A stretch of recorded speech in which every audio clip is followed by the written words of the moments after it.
बोलो श्री सदगुरु भगवान की जय। आप सभी को मेरा सादर जय शंकर।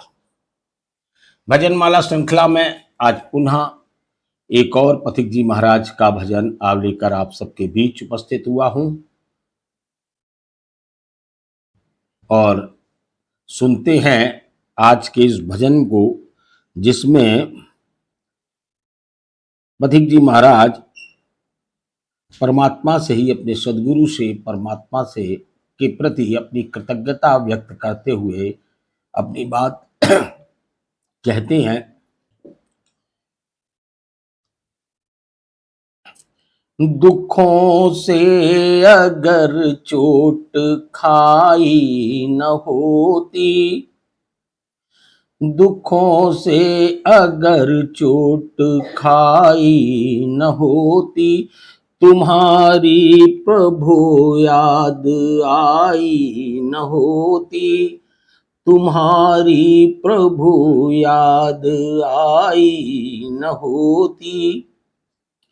दुखों से अगर चोट खाई न होती, तुम्हारी प्रभु याद आई न होती। पथिक महाराज कह रहे हैं कि सामान्य जीव की यही हालात है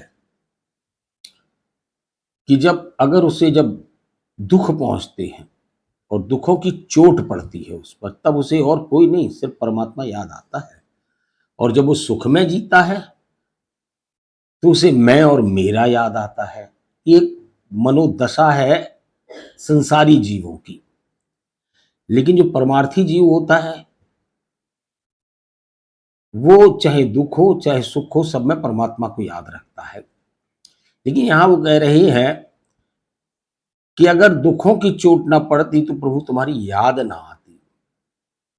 कबीरदास जी ने भी यही कहा है कि दुख में सुमिरन सब करें और सुख में करे न कोई, और जो सुख में सुमिरन करे तो दुख काहे को होए। कितना बढ़िया फॉर्मूला दिया है कबीरदास जी ने कि दुख में सुमिरन सब करें और सुख में करे न कोई। दुख जब आते हैं तब तो सबको परमात्मा याद आता है, और सुख में वो भूल जाता है और इस संसार में रम जाता है। लेकिन जो लोग सुख के समय में भी परमात्मा को याद रखते हैं, परमात्मा के प्रति धन्यवाद से भरे होते हैं, परमात्मा के प्रति कृतज्ञ होते हैं, उन्हें फिर दुख क्यों आएगा। जो सुख में भी परमात्मा को याद करते रहेंगे उन्हें दुख आता ही नहीं है, क्योंकि वो अंतः सुख में डूब जाते हैं, आत्म सुख के प्राप्त कर लेते हैं, उन्हें दुख होता ही नहीं है। जो परमात्मा के मानने वाले होते हैं, परमात्मा में जीने वाले होते हैं, जो आत्मज्ञान कर लेते हैं, जो अंतर में परमात्मा के आनंद का अनुभव करने लगते हैं, उन्हें दुख नहीं होता है। वो सुख और दुख में संभाव रहते, क्योंकि वो तो परम आनंद में डूबे हुए होते हैं। तो यहाँ पर पथिक जी संसारी जीवों की दशा की बात करते हैं कि संसार के जीव अगर दुखों से चोट न लगे तो उन्हें परमात्मा याद आता ही नहीं है, दुख में ही उन्हें परमात्मा याद आता है। और फिर परमात्मा के प्रति अपना धन्यवाद ज्ञापित करते हुए कहते हैं, जगाते न यदि तुम निज ज्ञान द्वारा, जगाते न यदि तुम निज ज्ञान द्वारा, कभी हमसे कोई भलाई न होती, कभी हमसे कोई भलाई न होती। दुखों से अगर चोट खाई न होती, तुम्हारी प्रभु याद आई न होती। जगाते न यदि तुम निज ज्ञान द्वारा, सदगुरु भगवान के प्रति अपना धन्यवाद देते हुए कहते हैं कि हे प्रभु, यदि निज ज्ञान, अपने ज्ञान के द्वारा आप मुझे जागृत न कर देते, जगा न देते, वरना हम तो मोह नींद में सो रहे थे, संसार में डूबे हुए थे, माया से ग्रसित थे, और आपने अपने ज्ञान के द्वारा मुझे जगा दिया। अगर आप मुझे न जगाते तो कभी हमसे कोई भलाई, हमसे कुछ भलाई अच्छाई हो ही नहीं पाती। भलाई का मतलब है ना तो हम आत्मज्ञान कर पाते और ना किसी को आत्मज्ञान करा पाते, ना तो हम अपना भला कर पाते और ना किसी और का भी भला कर पाते।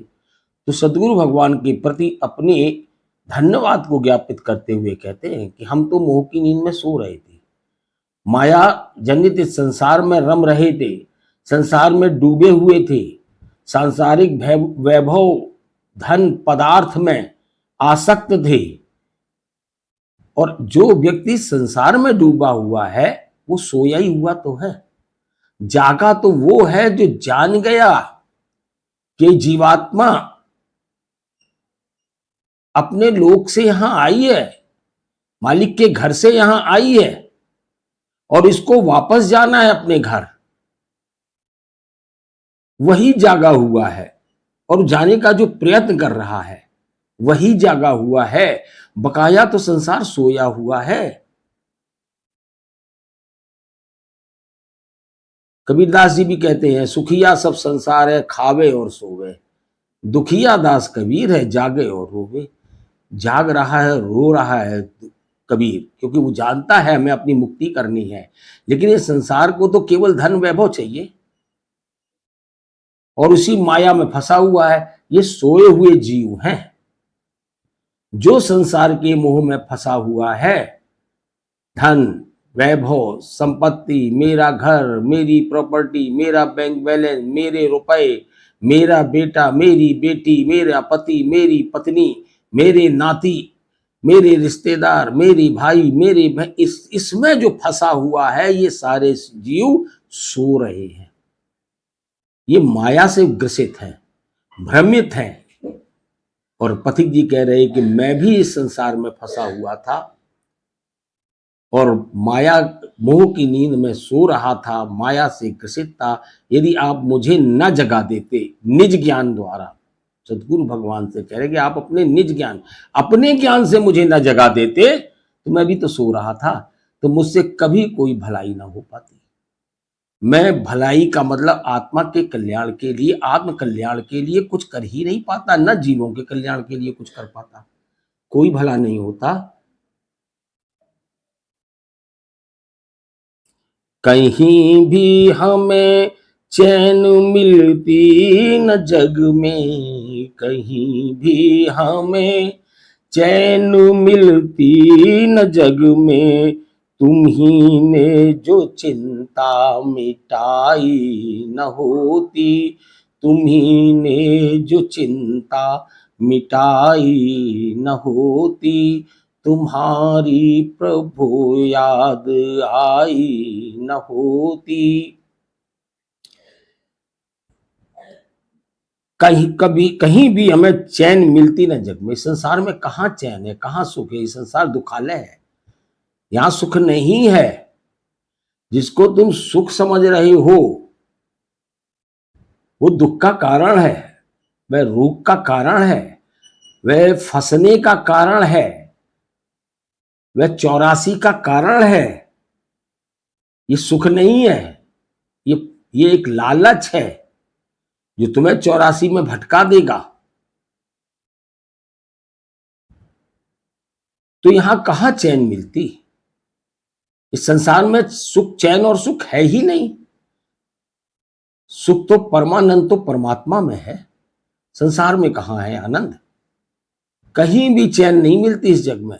व्याकुल परेशान ही रहते, बेचैन ही रहते, क्योंकि आत्मा तो व्याकुल है अपने मालिक के घर वापस जाने के लिए, लेकिन देह में आकर भूल जाती है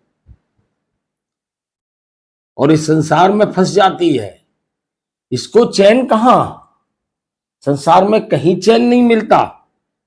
तुम्ही ने जो चिंता मिटाई और तुमने जो मेरा हाथ पकड़ लिया, तुमने अपनी शरण में लिया। सदगुरु भगवान से कह रहे हैं अपने कि आपने जो मेरा हाथ पकड़ लिया, मुझे अपनी शरण में ले लिया, अब मैं बेचिंत, मेरी सारी चिंताएं मिट गई कि अब तो मेरा कल्याण निश्चित है। अब मुझे चैन है, अब सुख है, अब आनंद है, अब संतुष्टि है। आपने मेरी सारी चिंताएं समाप्त कर दी, वरना ये मन बेचैन था, ये आत्मा बेचैन थी कि कैसे मैं अपने मालिक, अपने घर वापस जाऊं। यहाँ फंसे थे, लेकिन आपने अपनी शरण में लेकर मुझे चिंताओं से मुक्त कर दिया।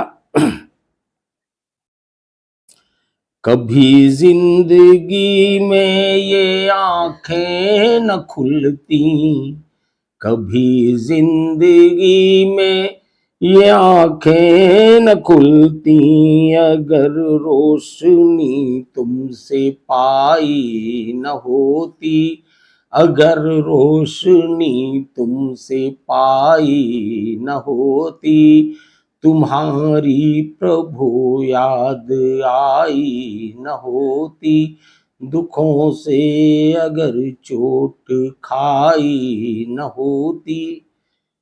कभी जिंदगी में ये आंखें न खुलती। आंख खुलने का मतलब है जाग जाना, ज्ञान का हो जाना, सत्य का पता चल जाना, भ्रम से बाहर आ जाना, असत्य से बाहर आ जाना, नींद से बाहर आ जाना। ये आंखें न खुलती अगर रोशनी तुमसे पार। रोशनी रोशनी प्रतीक है ज्ञान का, प्रकाश प्रतीक है ज्ञान का।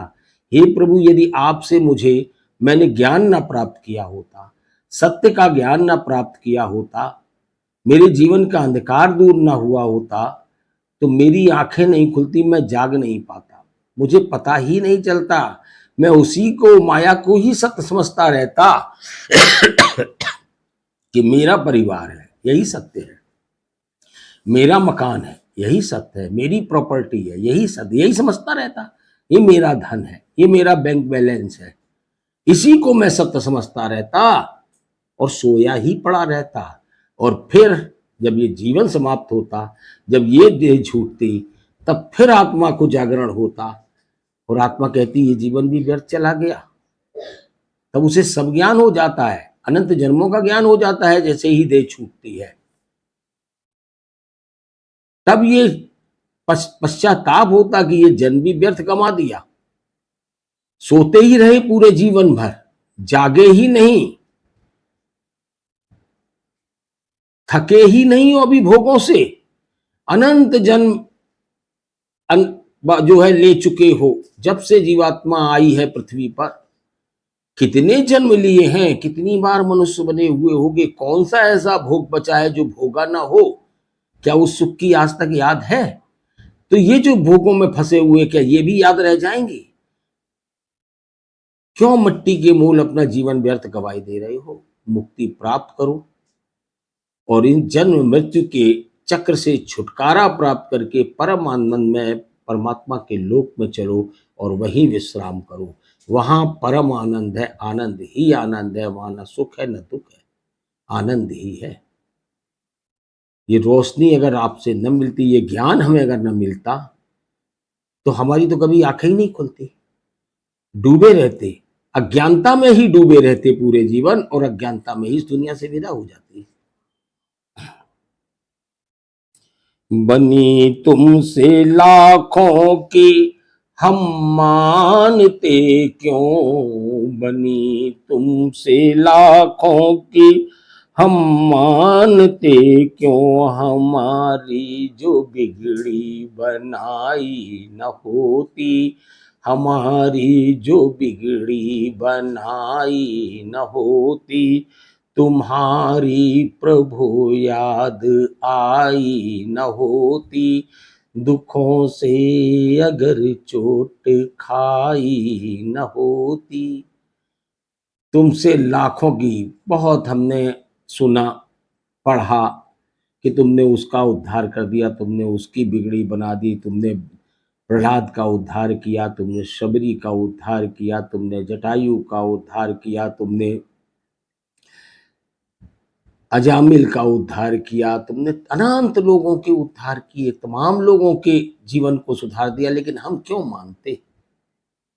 हम कैसे मान पाते जो हमारी बिगड़ी बनाई नहीं होती? आज आपने मेरे भी जीवन को उद्धार कर दिया है, मेरे जीवन को भी सही दिशा दे दी है, मेरे जीवन का भी आपने जो कल्याण कर दिया है, तो हम मानते हैं कि आपने सबका कल्याण किया है जो आपकी शरण में आया है, और जो आपकी शरण में आएगा उन सबका भी कल्याण होगा।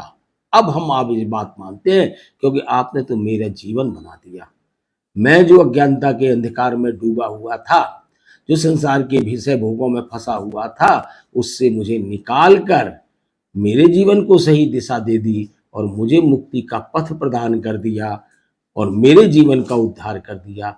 अब मैं पूरी तरह मानता हूं कि आपने सबकी बिगड़ी बनाई है और आप ही सबकी बिगड़ी बनाने वाले हो।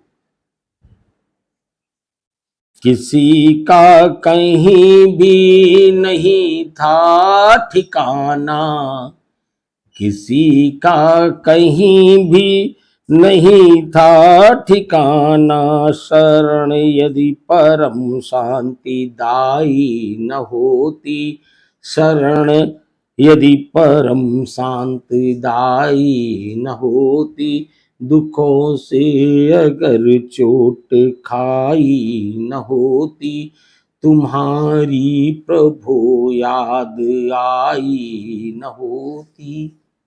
इस संसार के जीवों का कहाँ ठिकाना था। इस संसार में सिर्फ और सिर्फ बेचैनी है, दुख है, अशांति है। कहाँ ठिकाना मिलता है संसार में। आप ही की शरण एक ऐसी थी जो परम शांतदायी है।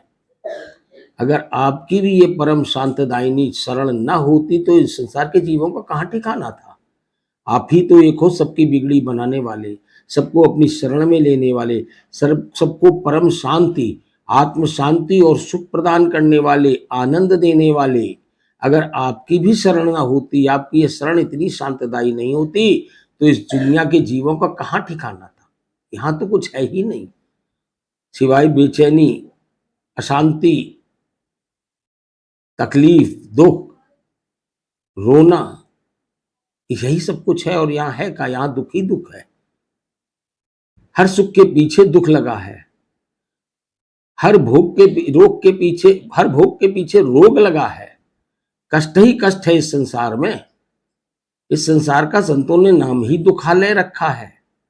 ये दुख का संसार है, लेकिन आपकी शरण परम शांतदायी है और यही एक ठिकाना है जहां जीव को परम शांत प्राप्त होती है। अगर ये ठिकाना ना होता, आपकी शरण ना होती, तो कहां जाता इस दुनिया का जीव।